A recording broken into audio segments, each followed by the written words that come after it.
Il y a des choses qu'on sent sans savoir exactement pourquoi.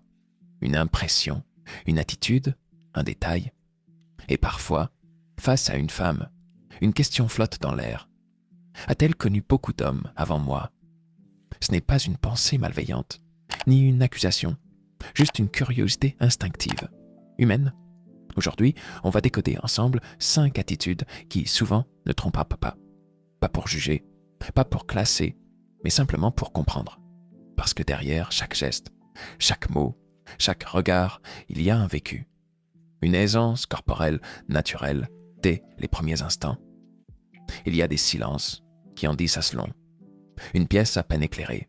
Une femme qui traverse la chambre sans se couvrir, sans se cacher. Elle ne joue pas. Elle ne provoque pas. Elle est simplement là, dans sa vérité, dans sa peau. Comme si la question de la pudeur n'avait même pas lieu d'exister. Ce genre de moment, ça ne trompe pas. Tu le remarques tout de suite. Elle n'a pas besoin de prendre de repères. Elle n'a pas besoin de faire semblant. Elle est dans un espace qu'elle connaît déjà. Et toi, tu restes là, un peu surpris par cette fluidité. Pas parce qu'elle est nue, pas parce qu'elle est belle, mais parce qu'elle est à l'aise. Une aisance que l'on ne trouve pas chez tout le monde. Elle ne te demande pas de tourner les yeux. Elle ne cherche pas à tamiser la lumière. Elle parle en remettant son t-shirt comme si c'était la chose la plus banale du monde. Et peut-être que pour elle, ça l'est devenu. Ce n'est pas de l'arrogance. Ce n'est pas un manque de respect pour toi ou pour elle-même. C'est un automatisme. Une habitude née de plusieurs débuts d'histoire, de nuits partagées, de relations vécues. À force de marcher dans ce genre de situation, elle a appris à ne plus marcher sur la pointe des pieds. Là où une autre aurait besoin de temps, elle se meut déjà avec naturel. Là où certains cherchent des repères, elle a déjà pris possession de l'espace. Pas pour dominer, mais parce que, tout simplement, elle a déjà connu ce décor. Et son corps ne lui est plus étranger dans les yeux d'un autre. Une complicité physique bien rodée. Tu sais ce moment où tout semble couler de source? Où chaque geste tombe juste, chaque contact a du sens, chaque soupir trouve son écho. Il y a des femmes pour qui l'intimité ne ressemble pas à une exploration hésitante, mais à une danse bien menée.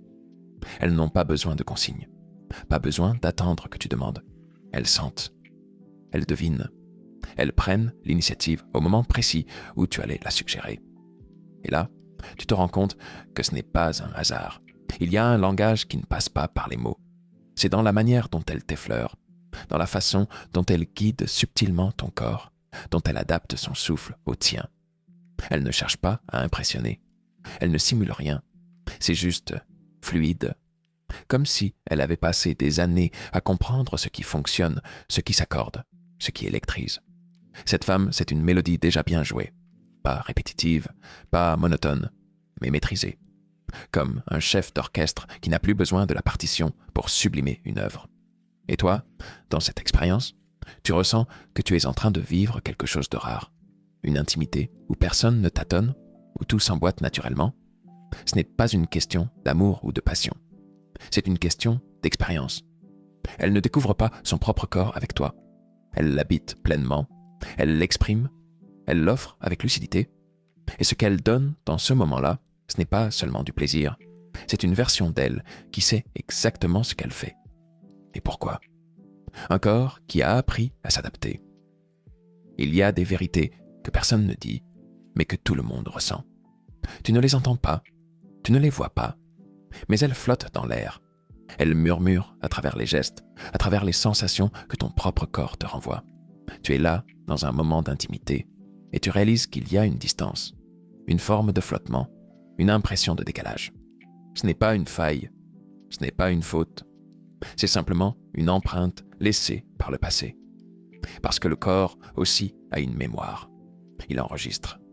Il garde la trace de ce qu'il a vécu, des habitudes, des mécaniques, des intensités qui l'ont traversé. Quand une femme a connu plusieurs histoires, plusieurs partenaires, il arrive que son corps ait appris à s'ouvrir, à encaisser, à se modeler. Il devient un peu comme un objet précieux qu'on aurait utilisé souvent, avec respect, mais intensément. Le tissu se détend, la matière change, les repères aussi.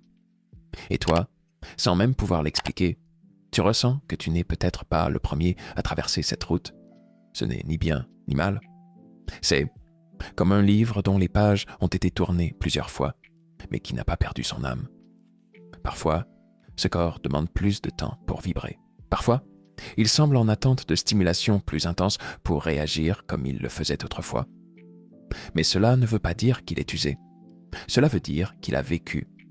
Et ce vécu, même s'il modifie certaines sensations, fait aussi naître d'autres formes de connexion, plus profondes, plus lucides. Tu n'as pas à le réparer, juste à le comprendre. Une instabilité sentimentale récurrente. Tout commence bien. Elle est présente, investie, charmante. Elle te regarde comme si elle avait enfin trouvé ce qu'elle cherchait. Et puis, sans que tu comprennes vraiment pourquoi, ça casse. Pas de gros drame, pas de trahison. Juste une distance soudaine, un silence étrange, une fuite douce mais radicale. Tu crois que tu as fait quelque chose. Tu te remets en question. Mais en réalité, ce n'est pas toi. C'est une répétition, un schéma, une boucle. Parce que pour elle, les relations ne sont pas faites pour durer. Pas parce qu'elle n'en veut pas, mais parce qu'elle a appris, avec le temps, que durer fait mal. Qu'investir, c'est risqué. Alors elle préfère effleurer plutôt que s'attacher, goûter plutôt que s'impliquer. Tu peux être parfait, gentil, stable, honnête, ça ne change rien. Dès que le décor devient trop familier, elle sent l'étau se resserrer. Elle ne supporte pas la routine, l'ennui, l'attente. Elle préfère la nouveauté, l'intensité des débuts, l'adrénaline de l'inconnu. Elle passe d'un lien à l'autre comme on change de chanson quand le refrain se répète trop. Tu peux le voir dans ses yeux. Ils brillent au début, puis s'éteignent lentement et elle s'éloigne, sans heurts, comme si elle avait toujours su que ça finirait comme ça. Tu n'étais pas son erreur. Tu étais juste son prochain départ. Et le plus troublant, c'est que même elle ne sait pas comment arrêter ça. Elle le sent, elle le vit, mais elle continue. Parce que rester, c'est l'effrayer plus que partir. Une confiance affirmée dans la séduction. Elle entre dans une pièce et, sans rien dire, elle attire déjà les regards. Pas parce qu'elle en fait trop, pas parce qu'elle cherche l'attention, mais parce qu'elle sait. Elle connaît les règles du jeu et surtout, elle sait quand les briser. Elle te fixe sans détourner les yeux. Elle te lance une phrase qu'on n'attend pas, un compliment, une remarque piquante, une allusion subtile. Et toi, t'es pris de court. Pas parce qu'elle est agressive, parce qu'elle est directe. Elle n'attend pas d'être choisie. Elle choisit. C'est ce genre de femme qui n'a pas besoin de plan, pas besoin de technique. Le flirt est chez elle, comme une langue maternelle. Elle joue avec les silences, les sourires, les mots qui touchent juste là où il faut. Et tu sens que ce n'est pas du hasard, que ce charme-là ne s'improvise pas. Elle a déjà vécu 1000 premières rencontres. Elle sait lire les signaux, accélérer le rythme, créer une tension électrique en 2 phrases. Tu crois que tu avances, mais elle est déjà 2 coupes plus loin. Tu crois mener le jeu, tu es déjà dans sa stratégie. Mais ce n'est pas une manipulatrice. C'est une femme qui maîtrise l'art de plaire, d'attirer, de tenir en haleine. Ce genre d'assurance ne vient pas d'un coup de chance. Elle s'est construite avec le temps, avec les rencontres, avec l'expérience.